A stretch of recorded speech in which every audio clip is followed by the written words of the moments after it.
Praise the lord. అందరికీ వందనాలు. ప్రార్థన చేసుకుందాం. పూజనీయుడా, పరిశుద్ధుడా, మహాగణుడా, మహోన్నతుడా, ధవలవర్ణుడా, రత్నవర్ణుడా, నీతి సూర్యుడా, న్యాయవంతుడా, యేసయ్యా, మా స్తుతులకు పాత్రుడా, మా ఆరాధనకు యోగ్యుడా, మీకే స్తుతులు స్తోత్రాలు వందనాలు చెల్లించుకుంటున్నాం ప్రభువా. ఆత్మరూపంలో, పరిశుద్ధ ఆత్మరూపంలో సంచరించేటువంటి గొప్ప దేవుడవు, మీకే స్తుతులు స్తోత్రాలు వందనాలు చెల్లించుకుంటున్నాను ఆయన. దేవామర్ తండ్రి ప్రభా, మా కొరకు ఒక మాదిరికరమైనటువంటి జీవితాన్ని మీరు జీవించి, దేవామర్ తండ్రి అనేకమైనటువంటి అద్భుతాలు, ఆశ్చర్య కార్యములు మీరు జరిగించి, దేవామర్ తండ్రి శిష్యులకు ప్రార్థన నేర్పించి, దేవామర్ తండ్రి నాయన కల్వరి శిలువలో మా కొరకు ప్రాణం పెట్టినటువంటి గొప్ప దేవానికి స్తోత్రాలు. అంత మాత్రమే కాదు ప్రభా, మా కొరకు నాయన మరి తండ్రి అయా మరణాన్ని జయించి దేవామర్ తండ్రి మృత్యుంజయుడై తిరిగి లేచినటువంటి గొప్ప దేవానికి స్తోత్రాలు చేయించుకుంటున్నాం. విషయాలు మీరు కృప చూపించండి ఆయన. దేవా మరొకసారి దేవా మీ వాక్యం ద్వారా మీరు మాతో మాట్లాడమని ప్రార్థన చేస్తున్నాం. మీ సేవకుల ద్వారా మీరు మాతో మాట్లాడమని ప్రార్థన చేస్తున్నాం. దేవా మరి తండ్రి నాయన మీ నామానికి మహిమ తెచ్చుకోమని యేసయ్య నామములో స్తుతించి ప్రార్థన చేసి అడిగి వేడుకుంటున్నాం పరలోకపు తండ్రి. ఆమేన్. ఆమేన్. షారోన్ ఆత్మీయ గీతాల్లో నుంచి 128వ పాట పాడుకుందాం.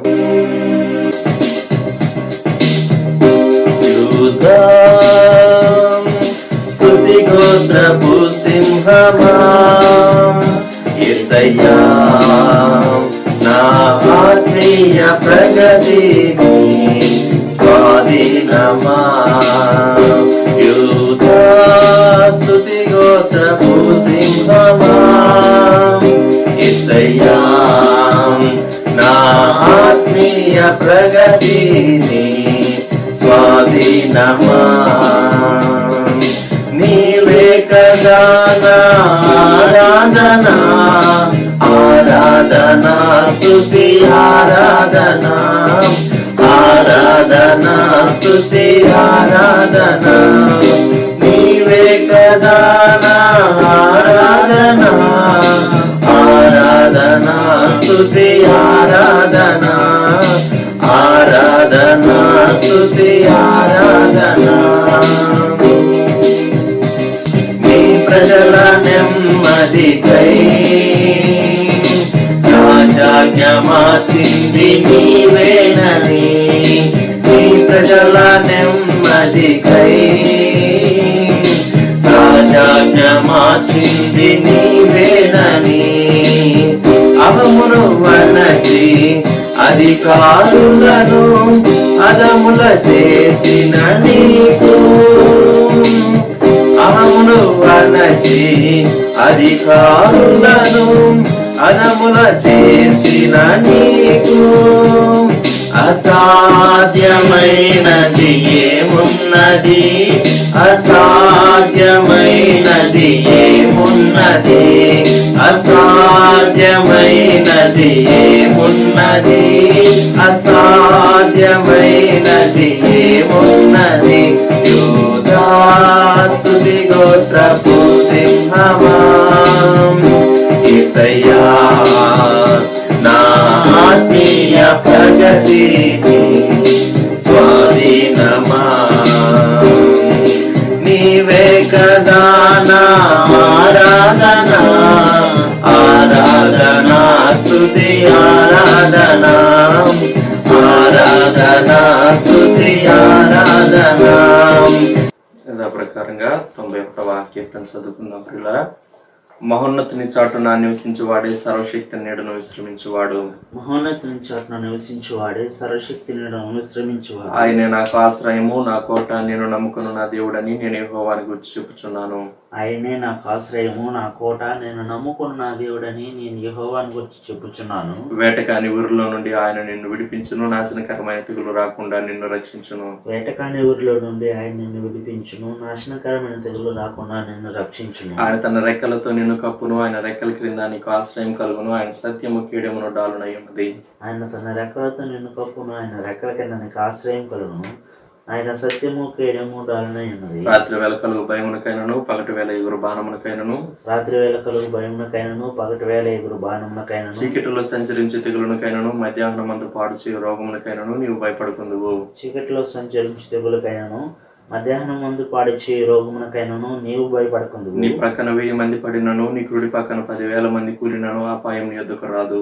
నీ ప్రక్కన 1000 మంది పడినను, నీ కుడి ప్రక్కన 10,000 మంది కూలినను అపాయం నీ ఎదుకు రాదు. నీవు కన్నులారా చూస్తుండగా భక్తిహీనులకు ప్రతిఫలం కలుగును. నీవు కనులారా చూచుండగా భక్తిహీనులకు ప్రతిఫలం కలుగును. యెహోవా నీవే నా ఆశ్రయము అని నీవు మహోన్నతుడైన దేవుని నీకు నివాస స్థలముగా చేసుకుని ఉన్నావు. యెహోవా నీవే నా ఆశ్రయము అని నీవు మహోన్నతుడైన దేవుని నీకు నివాస స్థలముగా చేసుకుని ఉన్నావు. నీకు అపాయం ఏమీ రాదు, ఏ తెగులును నీ గుడారం సమీపించదు. నీకు అపాయం ఏమీ రాదు, ఏ తెగులును నీ గుడారమును సమీపించదు. నీ మార్గములన్నిటిలో నిన్ను కాపాడుటకు ఆయన నిన్ను గూర్చి తన దూతలకు ఆజ్ఞాపించును. నీ మార్గములన్నిటిలో నిన్ను కాపాడుటకు ఆయన నిన్ను గూర్చి తన దూతలకు ఆజ్ఞాపించును. నీ పాదములకు రాయి తగలకుండా వారు నిన్ను తమ చేతుల మీద ఎత్తి పట్టుకుందరు. నీ పాదములకు రాయి తగలకుండా వారిని తమ చేతుల మీద ఎత్తి పట్టుకుందరు. నీవు సింహములను నాగుపాములను త్రొక్కెదవు, కదమ సింహములను భుజంగములను అనగద్రొక్కెదవు. నీవు సింహములను నాగుపామును త్రొక్కెదవు, కదమ సింహమును భుజంగములను అనగద్రొక్కెదవు. అతడు నన్ను ప్రేమించుచున్నాడు గనుక నేను అతన్ని తప్పించదను, అతడు నా నామం ఎరిగిన వాడు గనుక నేను అతన్ని గనపరచెదను.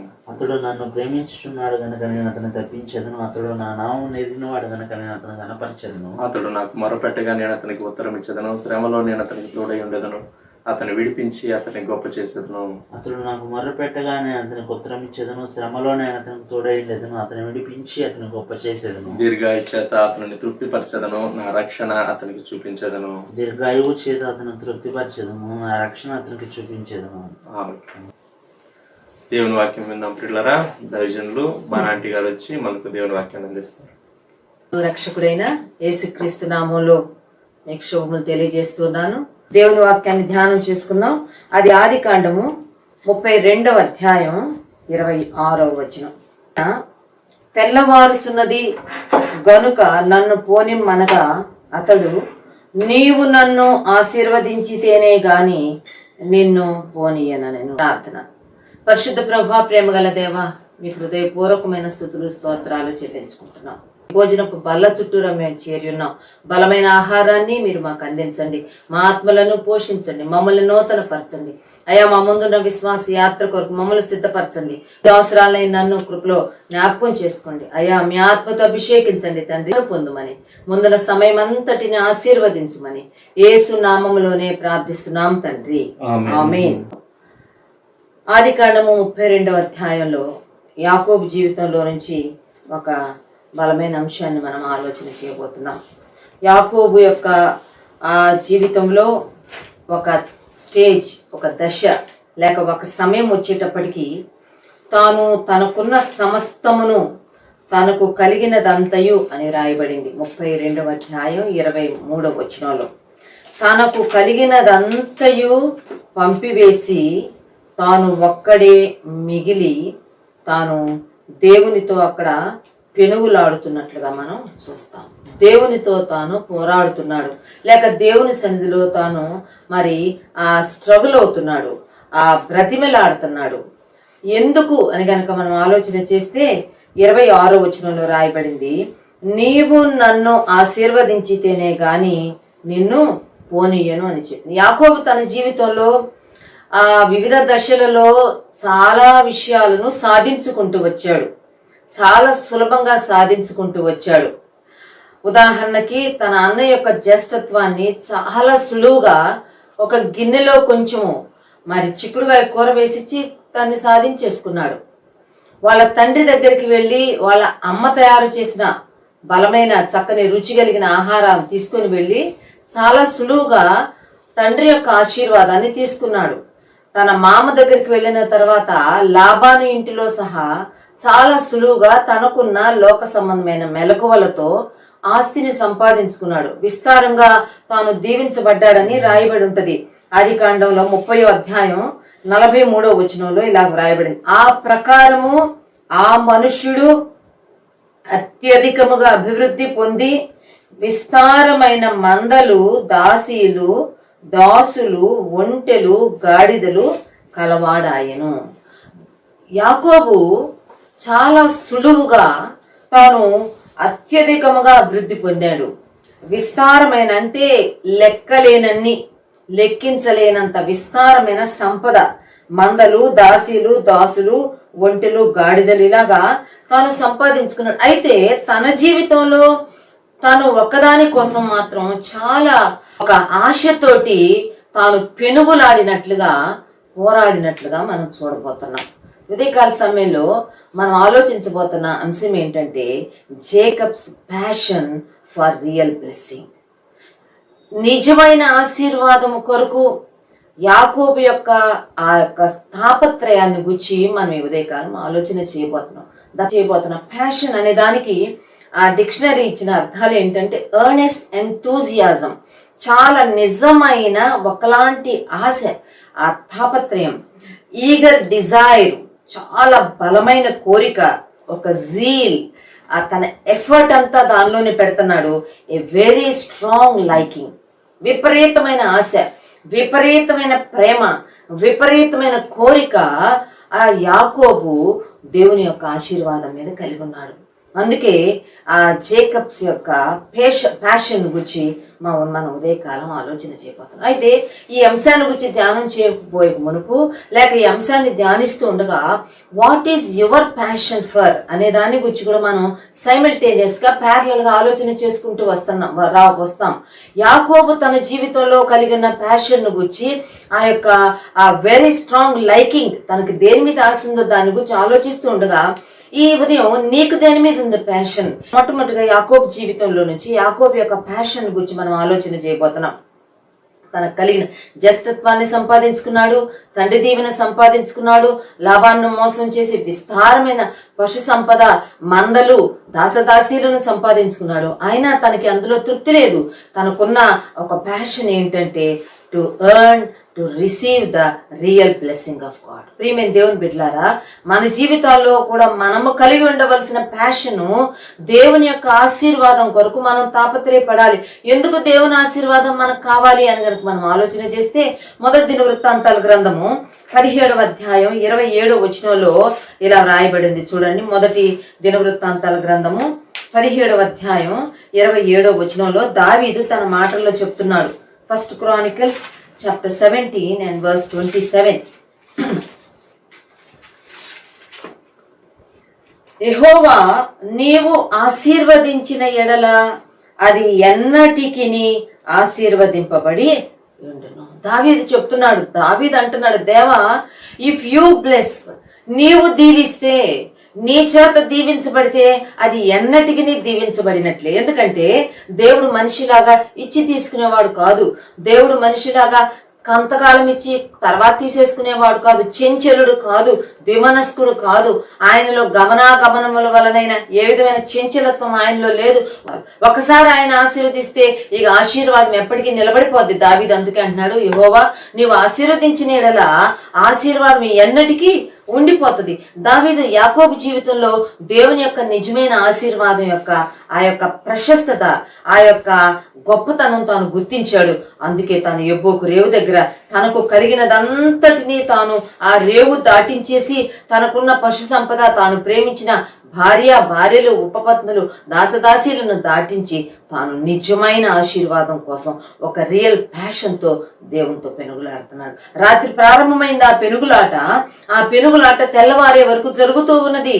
దేవునితో పోరాడుతున్నాడు. దేవుడు అంటున్నాడు, వదిలేసేసే నన్ను అంటే, నీవు నన్ను ఆశీర్వదించితేనే గాని నేను నిన్ను పోనీయనని చెప్పాను. 29వ వచనంలో యాకోబు నీ పేరు దయచేసి తెలుపమని, అందుకు ఆయన నీవు ఎందు నిమిత్తము నా పేరు అడిగితమని చెప్పి అక్కడ అతనిని ఆశీర్వదించాను.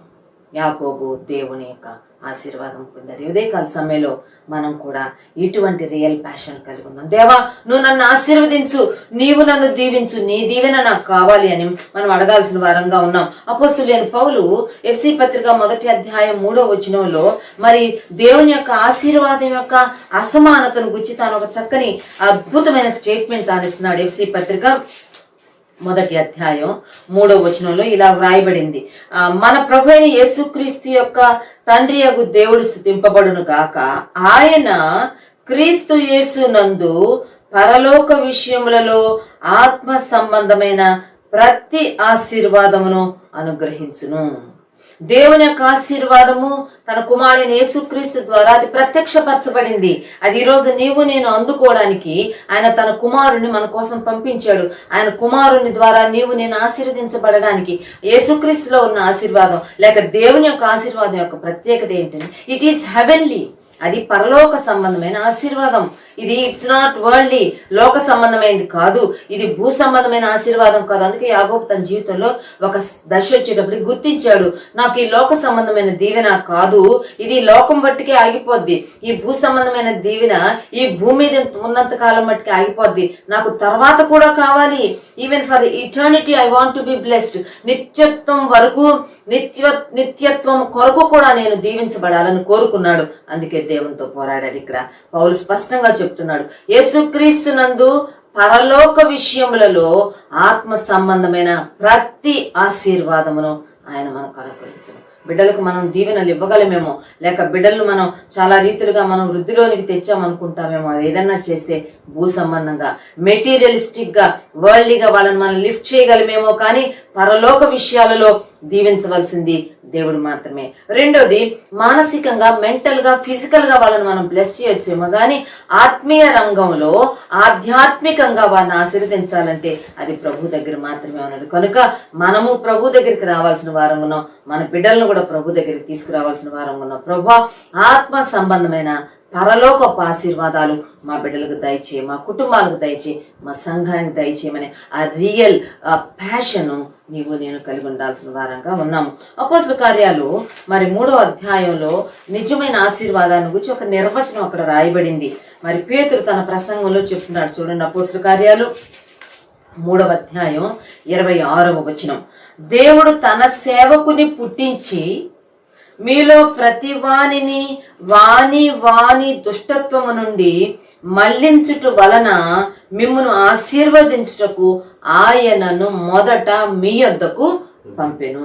దేవుడు తన సేవకుని పుట్టించాడు, ఈ లోకంలో పుట్టించాడు, ఈ భూమి మీద తన సేవకుని పుట్టించి ఆయనను మొదట మీ వద్దకే పంపించాడు. ఎందుకు పంపించాడు తెలుసా? మీలో ప్రతివాడు వాని దుష్టత్వము నుండి మళ్లించబడాలని, వాని దుష్టత్వం నుండి మిమ్మల్ని మళ్లించటం వలన మిమ్మల్ని ఆశీర్వదించాలి. రియల్ బ్లెస్సింగ్ అంటే ఏంటో తెలుసా? ప్రతివాడు వాని దుష్టత్వం నుంచి మళ్ళించ. We need to turn away, we need to turn. దాని నుంచి మారాలి, డైరెక్షన్ మార్చుకోవాలి, దిశ మార్చుకోవాల్సిన వారంగా ఉన్నాం. మానవుడు తన జీవితంలో దుష్టత్వాన్ని, దుర్మార్గతను ఇష్టపడుతూ దుష్ట మార్గాల్లో, దుష్ట కార్యాల్లో తాము ఇన్వాల్వ్ చేసుకుంటున్న భయంకరమైన దినాల్లో ఉన్న మనము నిజమైన ఆశీర్వాదం ఏంటంటే ప్రతి వ్యక్తి దుష్టత్వము నుండి దేవుని వైపుకు మళ్లించబడ్డమే నిజమైన ఆశీర్వాదం. దాని కొరకైన నిజమైన ప్యాషన్ నీవు నేను కలిగి ఉండాలి. ఉదయకాల సమయంలో దేవుడు యాకోబు జీవితం ద్వారా మనతో మాట్లాడుతున్నాడు. నిజమైన ఆశీర్వాదము దేవుని దగ్గర ఉన్నది. అది ఆత్మ సంబంధమైన ఆశీర్వాదము, అది పరలోక విషయాల్లో దేవుని దగ్గర నుంచి అందుకునే ఆశీర్వాదము, అది భూమి మీద మన దైనందిన జీవితంలో దుష్టత్వం నుంచి మళ్లించబడమే నిజమైన ఆశీర్వాదం అని చెప్పి చాలా స్పష్టంగా లేఖనాల్లో మనకి రాయబడుతుంది. మరొక భక్తుని యొక్క ప్యాషన్ గురించి నేను ఉదయకాలం జ్ఞాపకం చేయాలనుకుంటున్నాను. అది నిర్గమకాండము 33వ అధ్యాయంలో భక్తుడైన మోషే మనకు కనపడతాడు. మోషే జీవితంలో Moses had got his own passion. Moses కూడా తనకు ఒక సొంత ఆశ ఉన్నది, ఒక బలమైన కోరిక ఉన్నది. ఏంటి అని గనక మనం చూస్తే నిర్గమకాండము 33వ అధ్యాయం 18వ వచనం. 33:18లో మోషే దేవునితో ఒక రిక్వెస్ట్ చేస్తున్నాడు, ఒక విన్నపం చేసుకుంటున్నాడు. ఏమంటే, అతడు దయచేసి నీ మహిమను నాకు చూపుము అని దేవుణ్ణి అడుగుతున్నాడు.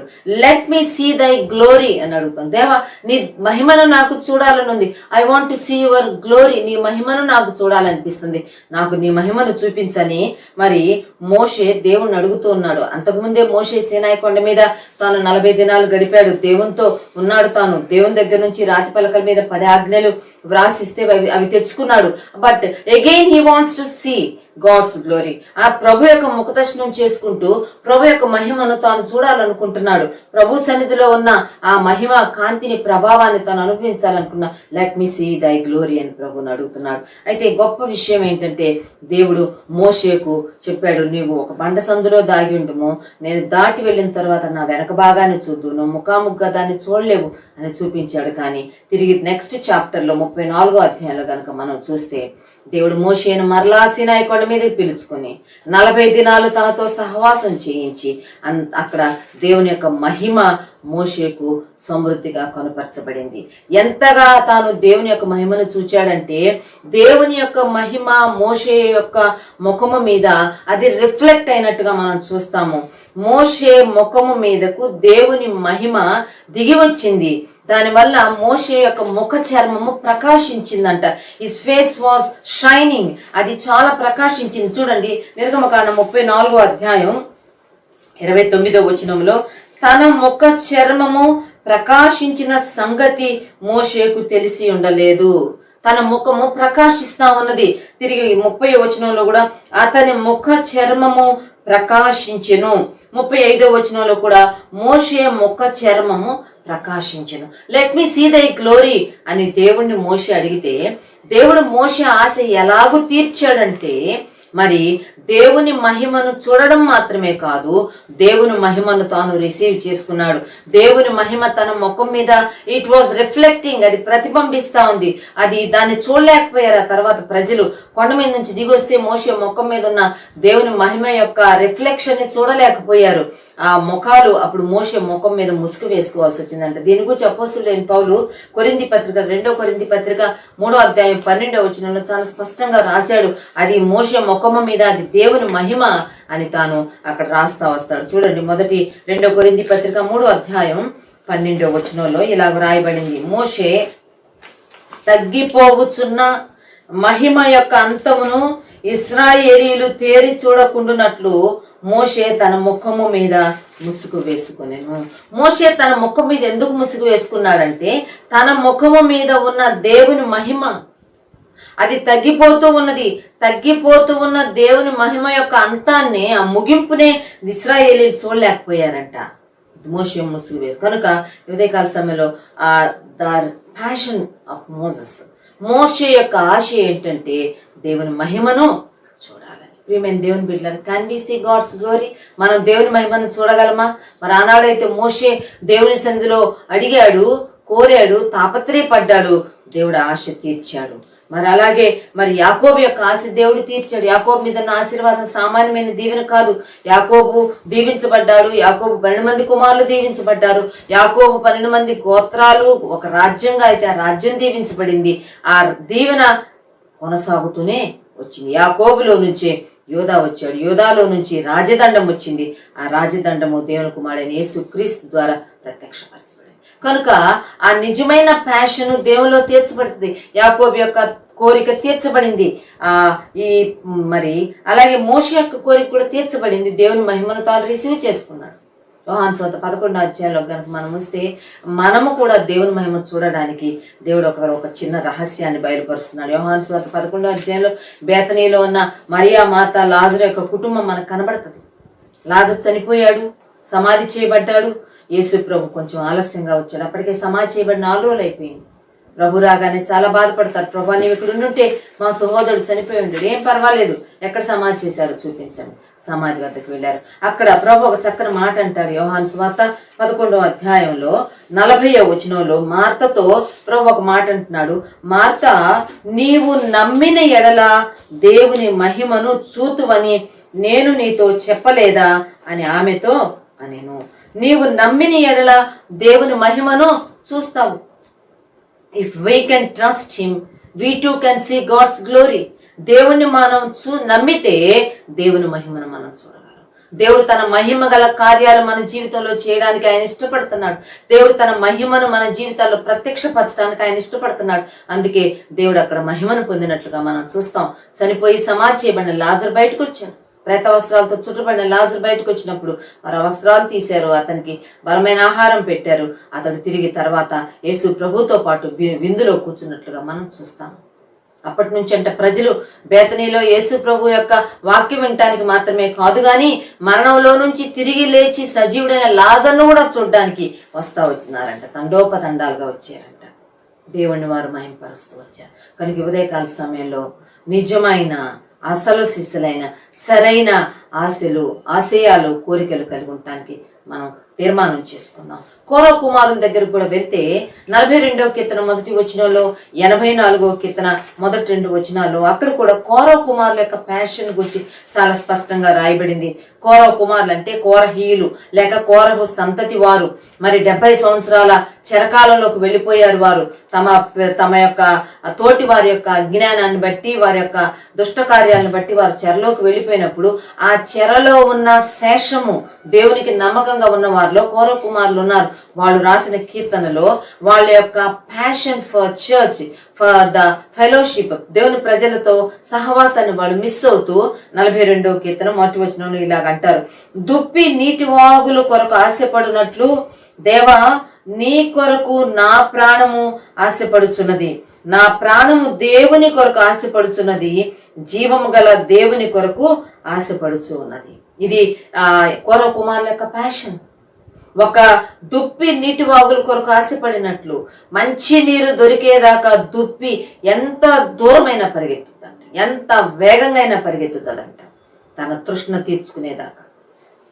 కోరహు కుమారులు అంటున్నారు, ఒక దుప్పి నీటి కోసం ఎలా పరిగెత్తుద్దో అయ్యా మేము నీ కొరకు అంత జీవగల దేవుడు నీ కొరకు అంత ఆశ కలిగి ఉన్నాం.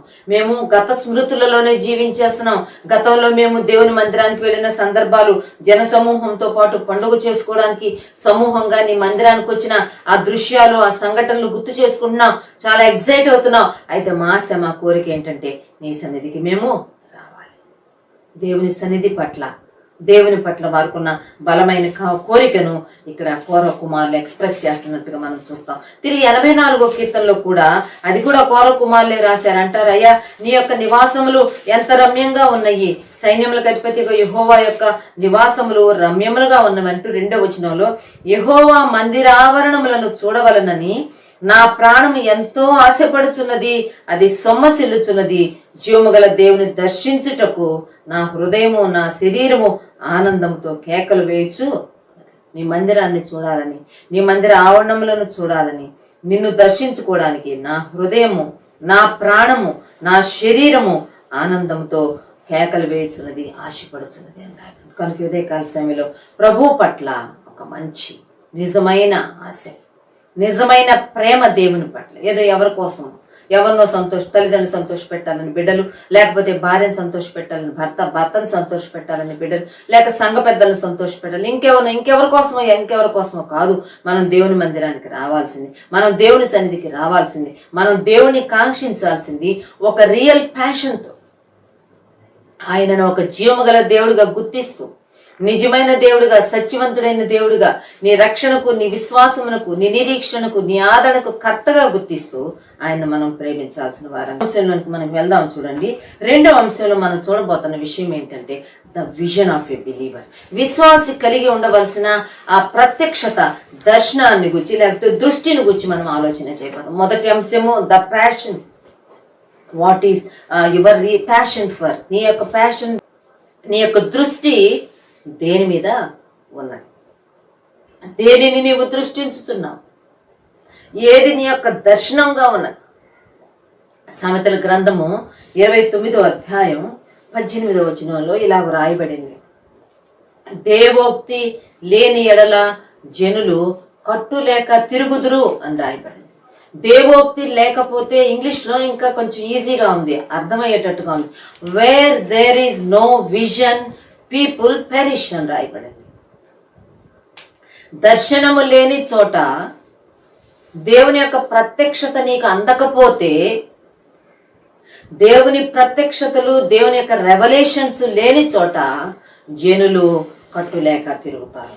జనులకు భక్తి ఉండదు, తద్వారా ఆఖరికి వారు నష్టపోతారు అనే విషయాన్ని జ్ఞాని అయిన సొలొమోను రాస్తున్నాడు.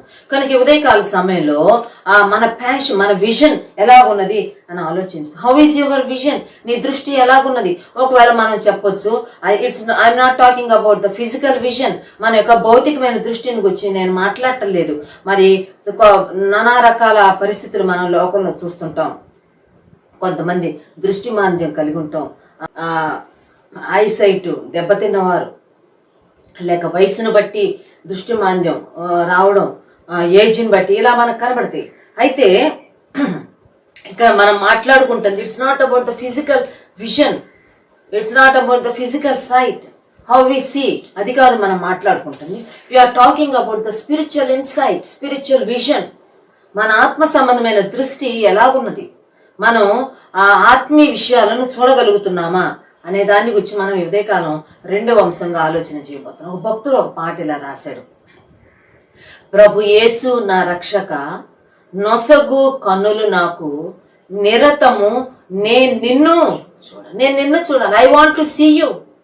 ప్రభా, నాకు నిన్ను చూడాలని ఉంది, నిన్ను చూచే కన్ను నాకు దయచేయం. మన కళ్ళున్నాయి, మనం చూస్తున్నాం, అయితే భౌతికమైన వాటిని చూస్తున్నాం, కానీ దైవికమైన అదృశ్య దేవుణ్ణి చూచే ఆత్మీయ నేత్రాలు లేవు.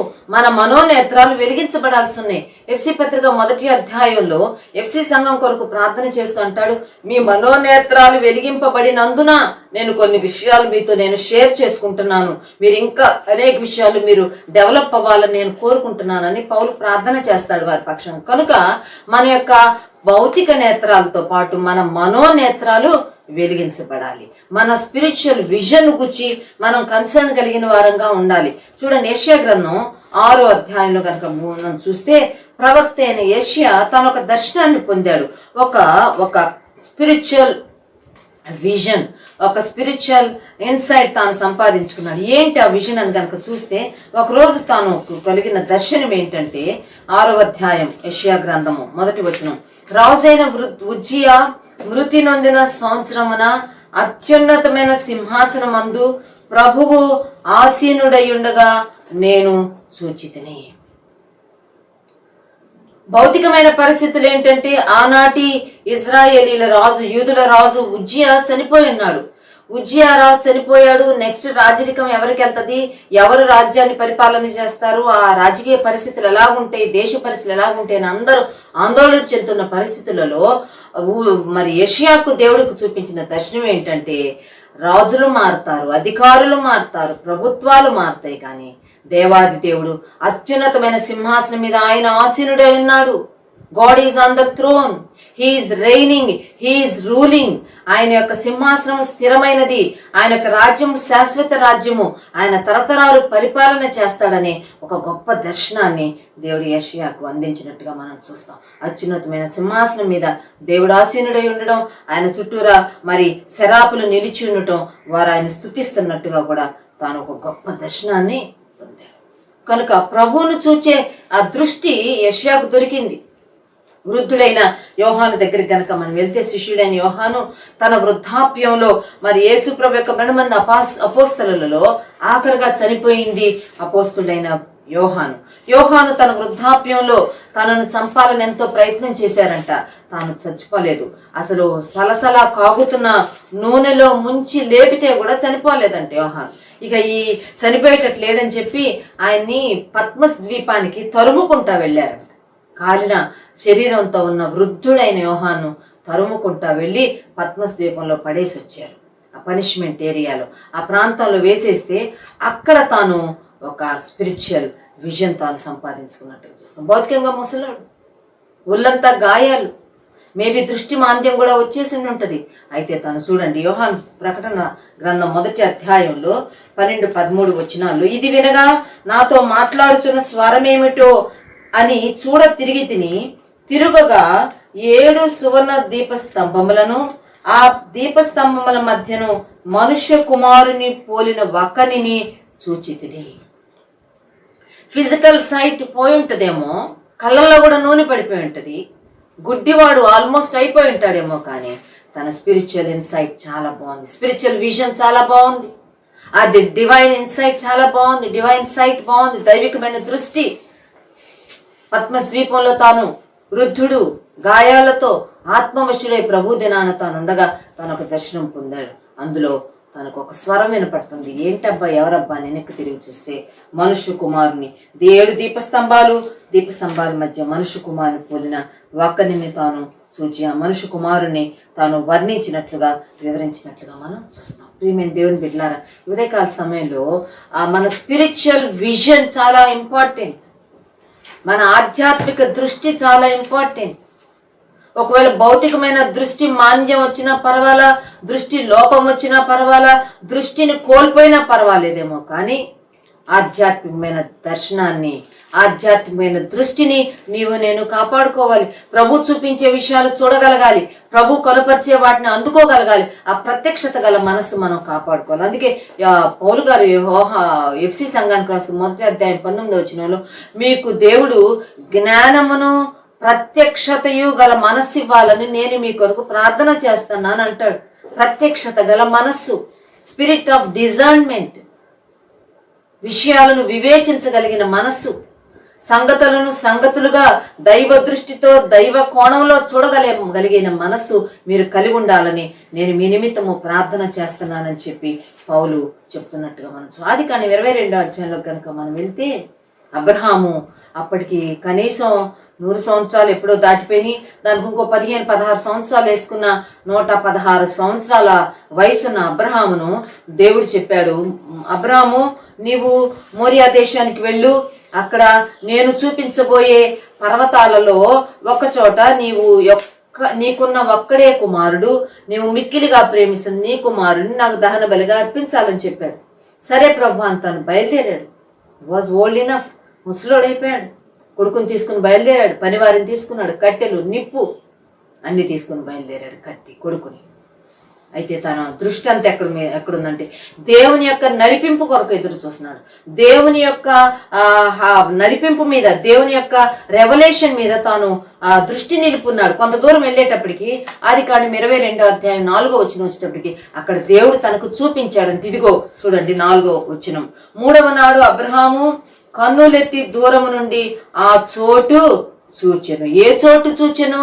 దేవుడు తనతో చెప్పిన చోటును చూచాడు. దేవుడు పైన రాయబడింది, లేచి దేవుడు తనతో చెప్పిన చోటుకు వెళ్ళెను, తనతో చెప్పిన చోటును చూచాడు. అబ్రహాముకు దేవుని చిత్తాన్ని, దేవుని మార్గాలను, దేవుని యొక్క ఆ డిజైన్ తాను చూడగలుగుతున్నాడు. ఆ చోటును చూడగానే వెంటనే పనివారిని ఆపేసేసాడు.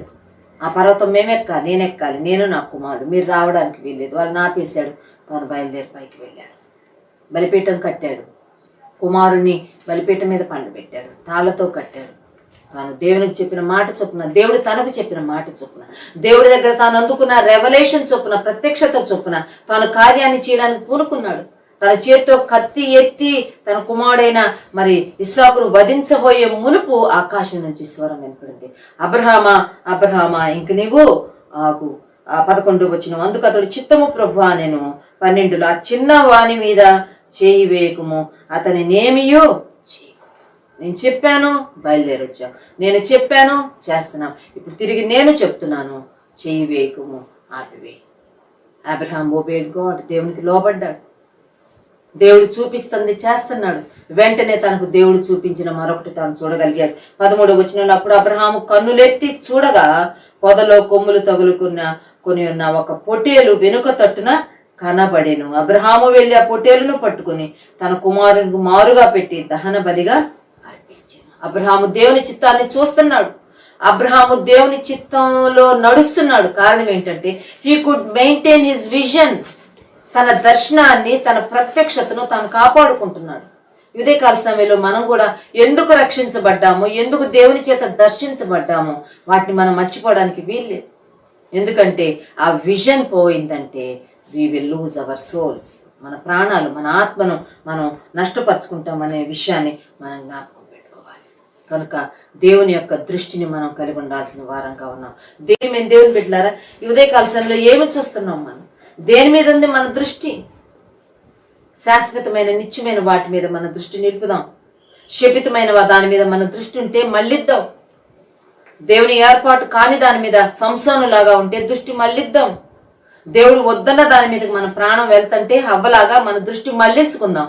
శ్రేష్టమైన వాటి మీద మన మనస్సు, మన దృష్టి మనం నిలపాల్సిన వారము. అదే ఫిలిప్పీ పత్రికలో పౌలు అంటారు, ఏది శ్రేష్టమైనదో, మాన్యమైనదో, రమ్యమైనదో, ఖ్యాతి కలదో దాని మీద మీ దృష్టి నిలుపు, దాని మీద మనస్సు నిలపాల్సిన వారము. భక్తుడు ఇలా ఒక పాట రాశాడు, open the eyes of my heart, open the eyes of my heart. నా హృదయానికున్న కనులను తెరువుము, నా హృదయ నేత్రాలను తెరువుము. I want to see you. ప్రభా, నాకు నిన్ను చూడాలనుంది కనుక నా హృదయ నేత్రాలను తెరువు, నా మనోనేత్రాలను తెరవమని చెప్పి ఒక భక్తుడు ఒక పాట రాసుకున్నాడు. కనుక ఉదయకాల సమయంలో ఏవి చూడాలి అవి చూద్దాము.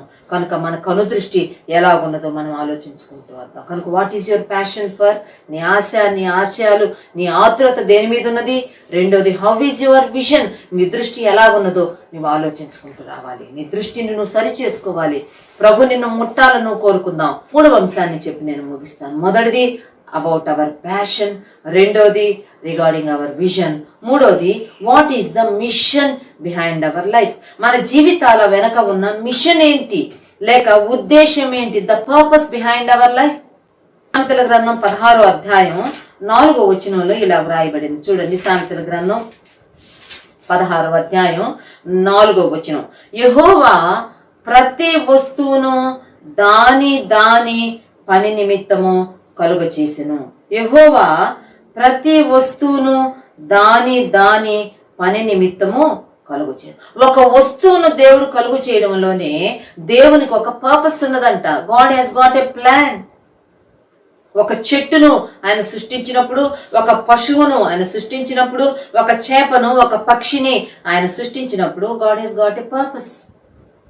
ప్రతి వస్తువును ఒక్కొక్క పని కోసం ఆయన సృష్టిస్తే, ఉదయకాలం మనం ఆలోచించుకోవాల్సిన 3వ విషయం ఏంటంటే, నిన్ను సృష్టించడంలో గల దేవుని పర్పస్ ఏంటి? What is the mission of your life? Have you realised, have you recognised God's purpose for your life? నీ జీవితం పట్ల ఉన్న దేవుని పర్పస్ ఏంటో, దేవుని యొక్క ప్రణాళిక ఏంటో, దేవుని యొక్క ఆయన నిర్ణయించిన కార్యం ఏంటో నీవు గుర్తించావా? What is the mission behind your life? నీ జీవితం వెనకాల ఉన్న దేవుని ఉద్దేశం ఏంటో నీవు గుర్తించాల్సిన వారు. ఉదయకాల సమయం ఆలోచన చేసుకో. ఒక చెట్టే, ఒక పశువే, ఒక పక్షే, ఒక సూర్యుడు, నక్షత్రము, మబ్బులు, ఆకాశము, వర్షము, ప్రతిదీ దేవుడి ఉద్దేశంతో సృష్టిస్తే, తన స్వంత రూపంలో తన చేతులతో నిర్మించబడిన నా పట్ల God has got a purpose. We need to realise that, we need to recognise that mission. మన జీవితం వెనకాల ఉన్న ఉద్దేశం, మనం చేయవలసిన కార్యం, మనం నిర్వహించవలసిన కార్యాన్ని మనం గుర్తించవలసిన వారంగా ఉన్నాం. దేవుడు తన కుమారుడైన యేసుక్రీస్తుని ఈ లోకానికి ఆయన ఒక పని నిమిత్తము పంపించాడు. ఆ కార్యాన్ని ఆయన సంపూర్తి చేసుకుని వెళ్ళాడు. అందుకే అంటాడు కానా వివాహంలో, ఆ అమ్మ, నా సమయం ఇంకా రాలేదు, దేవుడు నన్ను ఒక పని కొరకు పంపించాడమ్మా, తండ్రి పని మీద నేను ఉండాలని నీకు తెలీదా? చూడండి, లోకాసు వార్త 12వ అధ్యాయంలో మరి ఒకసారి యేసు ప్రభుకు అప్పుడు 12 సంవత్సరాల వయసు. వారు ప్రతి సంవత్సరం పస్కా పండుగకు వారు యెరూషలేముకు వెళ్ళి వచ్చేవాళ్ళు. ఆ సంవత్సరం కూడా అలాగే వాళ్ళు యెరూషలేముకు వెళ్ళి వాళ్ళు రిటర్న్ అవుతూ ఉంటే యేసు ప్రభు బంధువుల్లో ఉన్నాడు అనుకున్నారు మరియా యోసేపులు. కాబట్టి వారు ప్రయాణం చేసేసారు. కొంత దూరం వచ్చేసిన తర్వాత వాళ్ళు వెతుక్కుంటే యేసు ప్రభు వాళ్ళ దగ్గర లేడు, బంధువుల్లో లేరు. మళ్ళా వాళ్ళు ప్రభు కోసం వెనక్కి వెళ్తే యెరూషలేములో దేవాలయంలో పెద్ద పెద్ద ధర్మశాస్త్రోపదేశకులతో కూర్చొని చాలా విషయాలు మాట్లాడుతుంటే వీళ్ళు వెళ్ళి చాలా వరి అయిపోయారు. 48వ వచనం, లోకాసు వార్త 2వ అధ్యాయం 48వ వచనం. ఆయన తల్లిదండ్రులు ఆయనను చూచి మిక్కిలి ఆశ్చర్యపడిరి. ఆయన తల్లి, కుమారుడా, మమ్మను ఎందుకు ఇలాగు చేసితివి? ఇదిగో నీ తండ్రియో నేనును దుఃఖపడుచు నిన్ను వెదుకుచుంటిమని ఆయనతో చెప్పగా, ఆయన, మీరేలా నన్ను వెదుకుచుంటిరి? నేను నా తండ్రి పనుల మీద ఉండవలెనని మీరెరుగరా అని వారితో చెప్పాను. నేను నా తండ్రి పనుల మీద, I have got a mission. God has sent me with a mission to this world. ఈ లోకానికి నా తండ్రి ఒక పని మీద పంపించాడమ్మా. నా తండ్రి పనుల మీద నేను ఉండాలని మీకు తెలీదా? కానా వివాహంలో ప్రభు అంటాడు, అయ్యా ద్రాక్షారసం అయిపోయింది అయ్యా, చూడయ్యా వాళ్ళు మన బంధువులు, మనం కూడా ఉన్నాం ఈ పెళ్ళిలో అంటే, అమ్మా నా సమయం ఇంకా రాలేదు. To start my mission, to start my work. దేవుడు తండ్రి నన్ను పంపించిన పనులు ప్రారంభించడానికి నా సమయం ఇంకా రాలేదు. జస్ట్ వెయిట్, కొద్దిసేపు ఆగండి. పని వారికి చెప్పింది ఆమె, అక్కడ ఉన్న పరిచారకులకి, ఇక్కడే ఉండండి, ఆయన మీతో చెప్పునది చేయండి. ప్రభు చెప్పాడు, ప్రభు చెప్పిన ప్రకారం వారు చేశారు. నీళ్లు ద్రాక్షారసంగా మార్చబడింది. ఆ విందు యొక్క సంతోషం పరిపూర్ణమైంది. ప్రియమైన దేవుని బిడ్డలారా, దేవుడే తన సొంత కుమారుని ఒక పని నిమిత్తం ఈ లోకానికి పంపిస్తే ఆ పని మీదే ఉన్నాడు యేసు ప్రభు. అందుకే యోహాను సువార్త 17వ అధ్యాయం 4వ వచనంలో ఆయన ఇంకా కొన్ని గంటలలో మరి తాను శిలువకు అప్పగించబడబోతున్నాడు. అది ప్రభు తన శిష్యులతో గడిపిన ఆఖరి రాత్రి. తన శిష్యులను తన చుట్టూరా పెట్టుకుని ఆయన ఒక ప్రార్థన చేశాడు. ఆయన చేసిన ప్రార్థనలో యోహాను 17:14 ఇలా ప్రార్థన చేస్తున్నాడు. చేయుటకు నీవు నాకు ఇచ్చిన పని నేను సంపూర్ణముగా నెరవేర్చి భూమి మీద నిన్ను మహిమపరచితిని. Lord you have Father you have sent me with a mission. నన్ను ఒక పని మీద పంపించావు. ఇదిగో చేయుటకు నీవు నాకు ఇచ్చిన పనిని నేను సంపూర్తి చేశాను, నేను నిన్ను మహిమపరిచాను. అందుకే యేసు ప్రభుకి అపోస్తలుడు అని పేరు. హెబ్రీ పత్రిక 13వ అధ్యాయం 1వ వచనంలో ఉంటది. యాజకుడును అపోస్తలుడునైన యేసు మీద లక్ష్యం ఉంచుని. పంపబడిన వాడు అపోస్తలుడు అంటే ఒక పని నిమిత్తము పంపబడిన వాడు. పిల్లలను పనులకు బయటకు పంపిస్తాం, షాపు పంపిస్తాం, పాల ప్యాకెట్ తీసుకురా అని పంపిస్తాం, లేకపోతే పెన్సిల్ కొనుక్కురా అని పంపిస్తాం. వాళ్ళు ఒక పని మీద పంపిస్తాం, వాళ్ళు వెళ్ళి ఆ పని సంపూర్తి చేసుకుని ఇంటికి వస్తారు. దేవుడు కూడా తన కుమారుడైన యేసుక్రీస్తును నీ కోసం నా కోసం ఆయన పంపించాడు. He was sent by the father. అందుకే ఆయన అపోస్తలుడు అంటే పంపబడిన వాడు, తండ్రి చేత పంపబడిన వాడు. He was appointed and he was anointed by the father. తండ్రి చేత అభిషేకించబడి, తండ్రి చేత నియమించబడి పంపబడ్డాడు. వచ్చిన పనిని ఆయన సంపూర్తి చేసి వెళ్ళాడు. ప్రియమైన దేవుని బిడ్డలారా, నీ పట్ల నా పట్ల God has got a mission. ఏదో అందరిలాగా బ్రతికేసి వెళ్ళిపోవడానికి కాదు.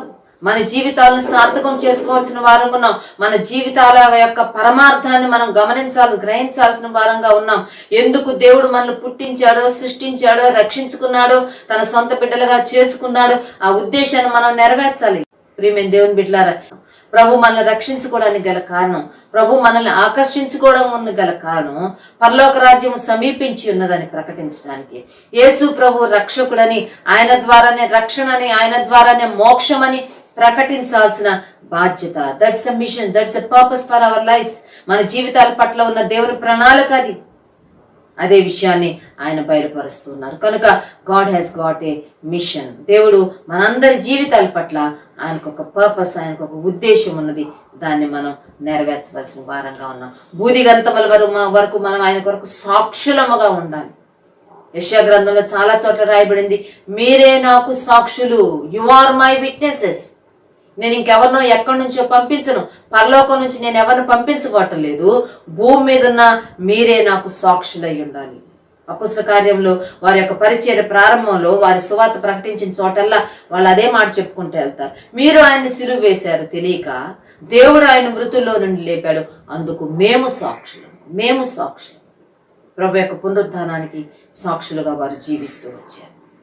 కనుక దేవుడు తన ఉద్దేశాన్ని బయలుపరుస్తాడు. అపోస్తలుడైన పౌలు పట్ల దేవుని ఉద్దేశం ఏంటో కనుక మనం చూస్తే చూడండి, 9వ అధ్యాయం, అపోస్తల కార్యాలు 9వ అధ్యాయంలో దేవుని యొక్క మిషన్, మరి పౌలు జీవితం పట్ల దేవుని యొక్క పర్పస్ ఏంటో అక్కడ మరి బయలుపరచబడుతూ ఉంది. అక్కడ శిష్యుడైన దమస్కులో ఉన్న అననీయ అనే ఒక శిష్యుడికి ప్రభు దర్శనం అందు కనబడి, అననీయ నీవు మరి పౌలు దగ్గరికి వెళ్ళాలి, దమస్కులోనే తానున్నాడు, తార్సు వాడైన పౌలు, అతని దగ్గరికి వెళ్ళి నువ్వు ప్రార్థన చేయాలి, అతని పట్ల నా ఉద్దేశం ఏంటంటే అని బయలుపరుస్తున్నాడు. అపోస్తల కార్యాలు 9వ అధ్యాయం చూడండి 15వ వచనం, 9:15. అందుకు ప్రభువు, నీవు వెళ్ళుము, అన్యజనుల ఎదుటను రాజుల ఎదుటను ఇశ్రాయేలీల ఎదుటను నా నామము భరించుటకు ఇతడు నేను ఏర్పరచుకొనిన సాధనమై ఉన్నాడు.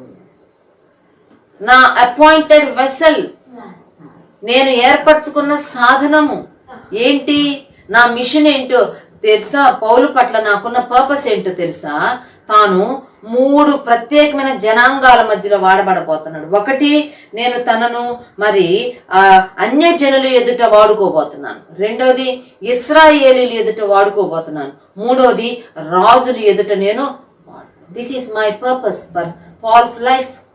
పౌలు జీవితం పట్ల నాకున్న పర్పస్ అది, తను నిర్వహించవలసిన మిషన్ అది, కార్యం అది, సంపూర్తి చేయాల్సిన కార్యం అద్భుతంగా నిర్వహించాడు. వెళ్ళిన చోటలు తను చేస్తే 3 మిషనరీ ప్రయాణాలు తాను వెళ్ళిన ప్రతి స్థలంలో మొట్టమొదట అక్కడున్న సమాజ మందిరాలను వెతుక్కుంటూ వెళ్ళేవాడు. సమాజ మందిరాల్లో ఉన్న యూదులను కలుసుకునేవాడు, యూదులకు సువార్త ప్రకటించేవాడు, తన ప్రజలకు సువార్త ప్రకటించేవాడు. వాళ్ళు రిజెక్ట్ చేస్తే వెంటనే అక్కడున్న అన్యులకు సువార్త ప్రకటిస్తూ వచ్చాడు. పౌలు ద్వారా అనేక మంది అన్యులు ప్రభువుని నమ్మారని చెప్పి మనకి ఎన్నో ఆధారాలు దేవుని వాక్యంలో మనకి దొరుకుతాయి. కనుక తాను ఇశ్రాయేలీలకు సువార్త ప్రకటించాడు, అన్యులకు సువార్త పరపుతుంది. అక్కడితో ఆగలేదండి. రాజులు ఎదుట తాను నిలవబడ్డాడు, కైసరి ఎదుట తాను నిలువబడ్డాడు, ఫేలిక్స్ ఎదుట తాను నిలబడ్డాడు, ఫేస్తు ఎదుట తాను నిలవబడ్డాడు, అగ్రిప్పరాజు ఎదుట తాను నిలవబడ్డాడు. రాజుల ఎదుట, అధికారుల ఎదుట, తన స్వజనాంగం ఎదుట, అన్యుల ఎదుట నిలువబడి తండ్రి యొక్క ఉద్దేశాన్ని, మిషన్ తాను ఫుల్ఫిల్ చేశాడు. ఉదయకాల సమయంలో ప్రభు సన్నిధిలో మనం ప్రార్థన చేసుకుని, దేవా నా పట్ల నీ ఉద్దేశం ఏంటి? What is your mission? నన్ను ఎందుకు సృష్టించావు? నన్ను ఎందుకు ఆరోగ్యంగా ఉంచావు? నన్ను ఎందుకు సజీవంగా ఉంచావు? మేము సంపూర్తి చేయవలసిన మిషన్ ఏంటి? మాకు తెలియజేయము, మాతో మాట్లాడమని ప్రభుతో మాట్లాడదాం. ప్రభు మనతో మాట్లాడదాం. నిర్గమకాండం 3వ అధ్యాయంలో మోషే పట్ల ఉన్న దేవుని ఉద్దేశాన్ని దేవుడు బయలుపరుస్తాడు. మోషే, నీవు లే, చూడండి 3వ అధ్యాయంలో 10వ వచనంలో ఉంటుంది, నీవు లేచి ఫరో యొద్దకు వెళ్ళుము, ఫరో ముందు నువ్వు నిలబడాలి, ఫరోతో నువ్వు మాట్లాడాలి, నా ప్రజలైన ఇశ్రాయేలును హెబ్రీయులను ఐగుప్తులోంచి నువ్వు బయటకు విడిపించి తీసుకురావాలి. ఇది నీ పట్లున్న నా మిషన్. అందుకే నేను నిన్ను ఏర్పాటు చేసుకున్నాను. అందుకే నేను సంక్లిష్ట పరిస్థితుల్లో కూడా నిన్ను కాపాడాను. నైలు నదిలో పడవేసినా కానీ నువ్వు బ్రతికేటట్లు నేను చేశాను. నీ ప్రాణాన్ని కాపాడాను. ఎందుకో తెలుసా? నీవు సంపూర్తి చేయవలసిన మిషను లే, ఫరో ఎదుటకు వెళ్ళు, ఫరో ముందు నీవు నిలబడాలి. ఎస్తేరును రాణి చేయడంలో God has got a purpose. ఎస్తేరు గ్రంథం 4వ అధ్యాయం 14వ వచనం వచ్చేటప్పటికి ఆ యొక్క హామాను యూదులను సంహరించాలని ప్రయత్నం చేసినప్పుడు మొర్దెకైని సంహరించడం ఏంటి? ఈ మొర్దెకైకి సంబంధించిన జాతి అంతటిని సంహరిస్తానని తాను ఒక శపథం తాను చేసినప్పుడు 4వ అధ్యాయం 14వ వచనంలో ఒక వార్త, ఒక ఇన్ఫర్మేషన్, ఒక కబురు పంపిస్తున్నాడు. ఎస్తేరు, ఇందు నిమిత్తమే నీవు రాణివైతివేమో ఆలోచించుకో. నీ ప్రజలైన యూదులకు సహాయం చేయడానికి, వాళ్ళ ప్రాణాలను కాపాడడానికి, వారి నిమిత్తము నీవు అహష్వరోషుతో మాట్లాడడం కోసమేనేమో నీవు రాణివాసంలోకి వెళ్ళావు, ఆలోచించుకో. ఒకవేళ నువ్వు చేయకపోతే యూదులకు సహాయం వేరే దిక్కు నుండి వస్తుంది, కానీ నీవు నీ పట్ల ఉన్న దేవుని ఉద్దేశం ఇదేనేమో ఆలోచన చేసుకో. వెంటనే అలర్ట్ అయిపోయింది Esther. God's purpose for her life she could recognise. దాని గురించిన అవేర్నెస్ లోకి వచ్చేసింది. చాలా 3 దినాలు ఉపవాసం ఉండి సిద్ధపడి రాజు సన్నిధికి వెళ్ళి రాజుతో మాట్లాడి తన స్వజనాంగమైన యూదులను తను రక్షించి, ఒక స్త్రీ, ఒక దీనురాలు, ఒక అనాథ పిల్ల తన జనాంగానికి రక్షకురాలుగా తాను మారిపోయింది. కారణం ఏంటంటే తన పట్ల ఉన్న దేవుని పర్పస్ని తాను రియలైజ్ చేయండి. వివేకాల సమయంలో God has got a mission for your life. నీ పట్ల కూడా దేవునికి ఒక ఉద్దేశం ఉన్నది, ఒక ప్రణాళిక ఉన్నది.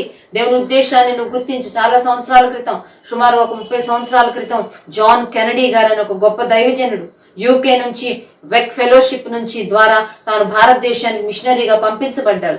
ఒక బ్యాచులర్ గా తాను ఆ వివాహం చేసుకోకుండా ఒంటరిగా తాను జీవించాడు. భారతదేశం ఎన్నో స్థలాలు తాను సువార్త ప్రకటిస్తూ వచ్చాడు. మన సూడూరుపేటకు కూడా ఆయన వచ్చాడు. మన షారోన్ సంఘంలో కూడా ఆయన పరిచర్య చేశాడు. కొన్ని సంవత్సరాలు ఆయన పీరియాడికల్ గా మనల్ని విజిట్ చేస్తూ వచ్చేవాడు. అద్భుతమైన ఆయన బైబిల్ స్కాలర్, బైబిల్ టీచర్. ఎన్నో గొప్ప గొప్ప సందేశాలు, కొండ మీద ప్రసంగం మీద అద్భుతమైన ప్రసంగాలు ఆయన మనకు చేసి వెళ్ళేవాడు. 10 ఆజ్ఞల మీద చక్కని సందేశాలు ఇచ్చి వెళ్ళాడు. అద్భుతమైన దైవ వర్తమానికుడు. He fulfil his mission. దేవుడు తను పంపించిన ఉద్దేశాన్ని నెరవేర్చాడు. He was a missionary for India. భారతదేశం కొరకు ఒక మిషనరీగా వెక్ ఫెలోషిప్ డిసైడ్ చేసినప్పుడు మిషనరీగా భారతదేశానికి వచ్చి తన మిషన్ను సంపూర్తి చేసి తిరిగి భారతదేశం మీదే, ఈ భారత గడ్డ మీదే తన ప్రాణాన్ని వదిలిపెట్టి భారతదేశంలోనే తన సమాధి. ప్రియమైన దేవుని బిడ్డలారా, ఉదయకాల సమయంలో ప్రభు మనతో మాట్లాడుతున్నాను. What is the passion? What is your passion for? నీ ఆశ దేని మీద ఉంది? దేనికోసం? ఒకవేళ ఆడవాళ్ళమైతే చీరల కోసం, నగల కోసం, వాటి కోసం, వీటి కోసం తాపత్రయపడుతున్నామా? ఆధ్యాత్మికమైన ఆశయాలు, ఆశలు, కోరికలు ఉన్నాయా? ఆలోచన చేసుకుందాం. నిత్యత్వం వరకు నిలిచి ఉండే ఆశయాలు, ఆశలు మనం కలిగి ఉన్నాం. రెండోది, హౌ ఈజ్ యువర్ విజన్? నీ దృష్టి ఎలా ఉంది? ఏమి చూస్తున్నావు? కళ్ళకు కనబడేయే చూస్తున్నావా? ఆధ్యాత్మికమైన వాటిని ఏమైనా చూస్తున్నావా? లోకంలో ఉన్న వాటిని ప్రేమించొద్దు. ఈ లోకంలో ఉన్నదంతా శరీరాశ, నేత్రాశ, జీవపు దమ్మం, వాటి మీద దృష్టి పెట్టావంటే నష్టపోతాం. సొదొమ గొమొర్రాలో నుంచి దూతలు వాళ్ళ చేతులు పట్టుకొని లోతు భార్య ఇద్దరు కుమార్తెలను బయటకు తీసుకొచ్చి వెనక్కి తిరిగి చూడొద్దు, దూరంగా పారిపోండి అని చెప్తుంటే వెనక్కి తిరిగి చూచి ఉప్పు స్తంభం అయిపోయింది. ఏం చూస్తున్నాం మనం? ఉదయకాల సమయంలో ప్రభువును చూద్దాం. ప్రభు యొక్క కదలికలు చూద్దాం. దేవుని యొక్క అదృశ్య హస్తం యొక్క కదలికలు చూద్దాం. His movements in our lifes. ప్రభు కార్యాలు చూద్దాం. ప్రభువుకు చెప్తాం, ప్రభా నా హృదయపు నేత్రాలు తెరువు, I want to see you, నేను చూడాలని. మూడోది, నీ యొక్క జీవితం పట్ల what is the mission of your life? నీ జీవితం పట్ల దేవుని ప్రణాళిక ఏంటో గుర్తించి, దేవా నీ ప్రణాళిక నేను నెరవేరుస్తాను, నీ ప్రణాళిక యొక్క కేంద్రంలో నేను ఉంటాను ప్రభా, నీ చిత్తం నా జీవితంలో నెరవేర్చుకో. ఆనాడు గెత్సెమనే తోటలో యేసు ప్రభు తన పట్ల దేవుని చిత్తం తనకు చాలా కష్టం అనిపించింది. తాను స్వీకరించవలసిన కప్ ఆఫ్ సఫరింగ్ తన కళ్ళ ముందు కనబడుతుంటే, తండ్రి నీ చిత్తం అయితే ఈ గిన్నె నా యుద్ధ నుండి తొలగించును, ఆయనను నా చిత్తము కాదు నీ చిత్తమే. Not my will, let thy will be done. Not my mission, let thy mission be done. ప్రభా నా మిషన్ కాదు, నా ఆశ కాదు, నీ ఆశ, నీ ఉద్దేశం నెరవేరాలన్నాడు. తండ్రి ఉద్దేశాన్ని నెరవేర్చాడు. ఉదయకాల సమయంలో మనం కూడా ప్రభా మా ఉద్దేశాలు, మా ఆశయాలు కాదు, మా కోరికలు కాదు, మేమనుకున్నట్టు కాదు మా జీవితాలు, నీవనుకున్నట్టు నా జీవితాన్ని నేను జీవిస్తాను ప్రభా. నాకు సహాయం చేయి ప్రభా. నన్ను బలపరిచి కడవరి దినాల్లో ఆధ్యాత్మికంగా నన్ను బలపరుస్తురా ప్రభా, ఆధ్యాత్మికంగా నన్ను నీలో నడిపిస్తురా ప్రభా అని మనం ప్రార్థన చేసుకున్నాం. దయచేస్తున్నాం ప్రియుడా, మమ్మల్ని జ్ఞాపకం చేసుకో ప్రభా అని ప్రభుని అడుగుతాం. ప్రభా నీ చిత్తాన్ని మా జీవితంలో నెరవేర్చు ప్రభా అని అడుగుతాం. ప్రార్థన చేసుకుందాం. కృపా సత్య సంపూర్ణుడా, దయగల తండ్రి, మహాగణుడా, మహోన్నతుడా, నీ ప్రేమ చేత దేవా మీరు ఇచ్చినటువంటి వాక్య సందేశం అంతటి కొరకు మీ స్తోత్రాలు, వందనాలు చేయించుకుంటున్నాం. దేవా ప్రభా మరి తండ్రి నాయన, అవునాయన మా యొక్క జీవితంలో మేము దేని కొరకు తృష్ణ కలిగి ఉన్నామో దేవా మీరు మమ్మల్ని హెచ్చరించిన విధానం అంతటి కొరకు స్తోత్రాలు. దేని కొరకు మేము తృష్ణ కలిగి ఉండాలో దేవా మీరు మాకు సెలవిచ్చిన విధానం కొరకు స్తోత్రాలు. అలాగూ ప్రభా మా యొక్క దేవా మరి దృష్టి, దేవా మరి తండ్రి నాయన మా యొక్క దర్శనం ఏమై ఉండాలో దేవా మీరు మాకు సెలవిచ్చారు, మీ స్తోత్రాలు. అలాగూ ప్రభా మా జీవితంలో మీరు కలిగి ఉండేటువంటి ఆ యొక్క ప్రణాళికలు గొప్పవని దేవా మీరు మాతో మాట్లాడిన విధానం అంతటి కొరకు మీ స్తోత్రాలు చెల్లించుకుంటున్నాం. శ్రేష్టమైనటువంటి దేవా మరి తండ్రి మీ ప్రణాళికలో మేము సాగిపోవాలని మీరు సెలవిచ్చారు, మీ స్తోత్రాలు చెల్లించుకుంటున్నాం. ప్రభా దేవా కృప చూపించండి, మీరే మాకు సహాయం చేయమని ప్రార్థన చేస్తున్నాం.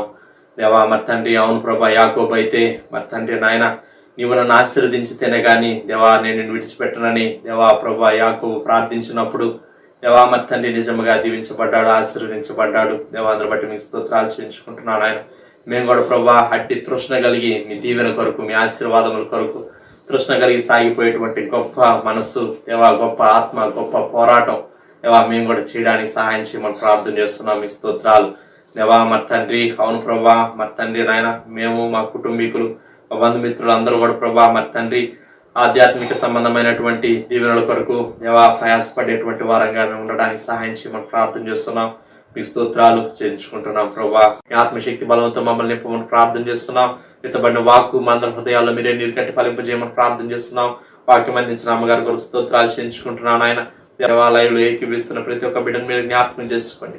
దేవా మీకే స్తోత్రాలు, వందనాలు చేయించుకుంటూ దేవా ప్రభా మరి తండ్రి మీ చిత్తంలో మరలా ఏ రీతిగా చేరు పర్యంతరము మీ సన్నిధి దూతల కాపుదల భద్రత క్షేమం మా అందరికి కలుగు చేయమని సమస్త ఘనత మహిమ ప్రభావం మీకే ఆరోపించుకుంటూ యేసయ్య నామములో స్తుతించి ప్రార్థన చేసి అడిగి వేడుకుంటున్నాం పరలోకపు తండ్రి, ఆమేన్. మన తండ్రి అయిన దేవుని యొక్క ప్రేమ, కుమారుడైన యేసుక్రీస్తు యొక్క కృప, పరిశుద్ధాత్మ యొక్క అన్యుడి సహవాసము, ఆశీర్వాదము సదాకాలం మనందరికీ తోడైండును గాక. ఆమేన్, ఆమేన్.